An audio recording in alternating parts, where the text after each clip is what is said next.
Salut à tous les gamers, c'est Wartech et on se retrouve pour cette deuxième map du pack Avoc Drift, une map enneigée de type froide, vu que c'est enneigé.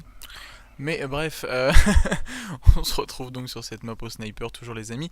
Sur cette map, on était malheureusement qu'en 4v4, parce qu'au début, quand on a commencé tout simplement l'event, on était que 4 contre 4 sur le poste où on jouait. Du coup, là, on est en 4v4 et je vais vous présenter cette map un petit peu enneigée avec un carrousel. Elle est assez grande, assez, on va dire, assez bien balanced, si je puis dire. C'est-à-dire qu'en fait, vous avez pas mal d'actions au milieu et quand vous jouez en demi, parce qu'on l'a fait également en demi cette map-là, un petit peu plus tard, vous avez les points un peu répartis, un peu partout, c'est-à-dire que le point A là se situe un peu à ma droite là, le point C de l'autre côté, le point B en hauteur, juste à la droite là du carrousel, donc là au-dessus de moi du coup. Donc c'est pas mal, il se passe beaucoup de choses sur cette map. Pour les snipers c'est pas fou parce qu'il y a beaucoup de bâtiments. Du coup c'est un peu compliqué mais c'est intéressant dû à la hauteur là par exemple qu'il y a ici. Mais sinon voilà, ouais, c'est une map très sympa, vous allez voir qu'il y a aussi une interaction avec le décor un petit peu plus tard.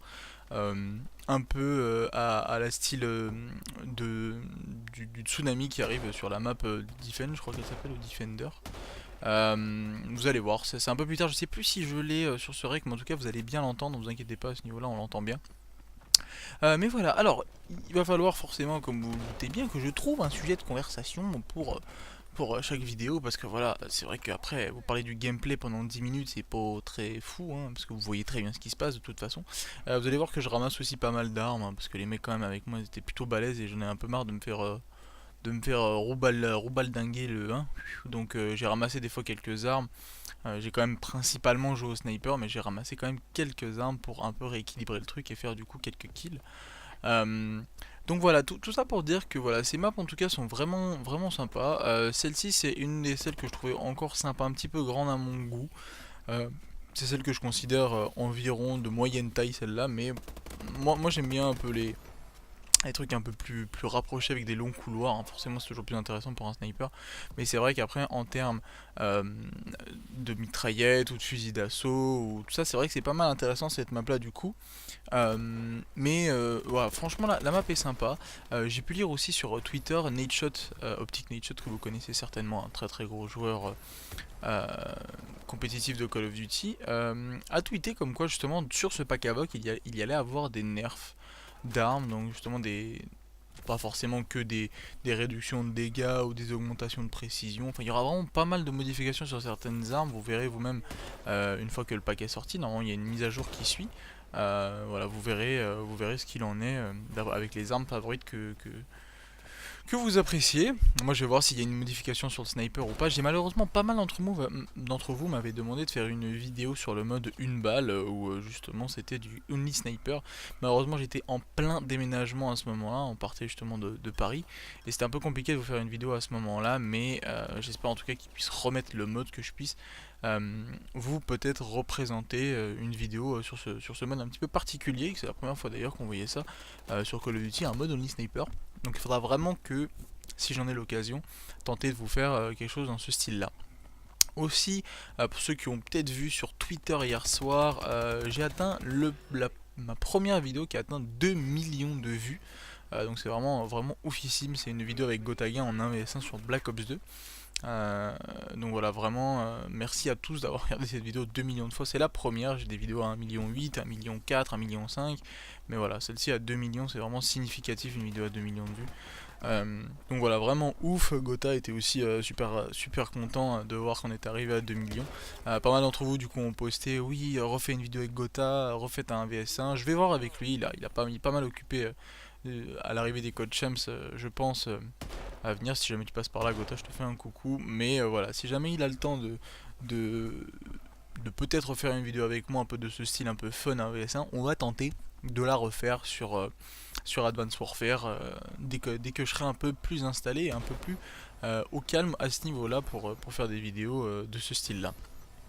Ensuite, j'avais regardé, je regarde pas mal de vos commentaires, hein, parce qu'il y en a qui me posent des questions vraiment spécifiques, des fois sur les maps, sur tout ça. Alors là, voilà, c'est là que je vous disais l'interaction avec le décor. Cette avalanche, qui est de type violente, hein, comme vous pouvez voir, elle va reconstruire du coup le haut de la carte. Vous verrez que la carte ne ressemble plus à ce qu'elle était au début. Mais voilà, c'est assez sympa. Et sur la deuxième partie que j'avais fait en domination, je m'étais mis en dessous pour voir ce que ça fait. Et oui, je vous confirme, on meurt bien comme il faut. Là, comme vous pouvez voir, la carte n'a plus vraiment la même tête. Elle a simplement été modifiée. Donc voilà, c'est plutôt sympa. Moi j'aime bien cette idée de modification de décor quand vous passez d'un décor à un autre. Moi je trouve ça vraiment sympa pour le coup. Euh, En tout cas, pour vous dire, donc oui, par rapport aux maps, vous me disiez, mais à ton avis, sur quoi se base-t-il? Est-ce qu'il crée les maps de toutes pièces? Est-ce que c'est vraiment de la pure imagination? Ou est-ce qu'il y a du vrai dans certaines maps? Alors, moi, pour certains qui le savent, qui me suivent depuis un moment, j'ai fait un an de game design où justement on nous expliquait un petit peu tout ça, un peu les décors, les environnements, euh, tout ce qui concerne justement la création du jeu pur et dur. Alors il y a deux possibilités, c'est-à-dire soit c'est un environnement qui existe dans la vie de tous les jours duquel ils ont recréé toute pièce, soit c'est un alors il y a trois possibilités, soit c'est un environnement qui existe, ils s'en ont inspiré pour redonner une idée, c'est-à-dire dans les teintes de couleurs ou dans l'ambiance, etc. Soit ça n'existe pas et c'est créé de toutes pièces. Vous le savez peut-être, mais la map par exemple Résistance de Modern Warfare 3 était un passage à Paris que vous pouvez aller voir et le coin très connu en haut de l'allée, c'est un vrai passage dans Paris. Le reste de la map n'existe pas, mais juste cette route là existe vraiment dans Paris.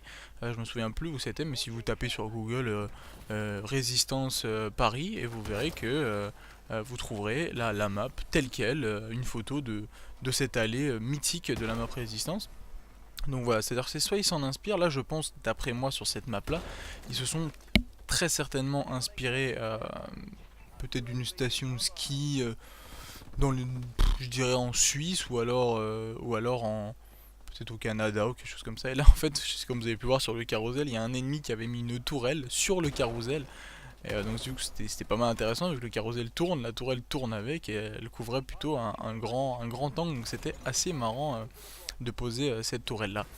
Si jamais vous avez remarqué, des fois il y a des petites sauts de secondes, hein, c'est pas que j'ai coupé des moments où je me fais défoncer ou quoi que ce soit, c'est tout simplement en fait quand vous avez accès justement à du gameplay comme ça un petit peu en avance pour vous présenter les map packs, dans ce qu'on appelle des embargos, on vous indique qu'il faut toutes les 2 minutes 30 environ couper le gameplay pour pas que ce soit un gameplay continu.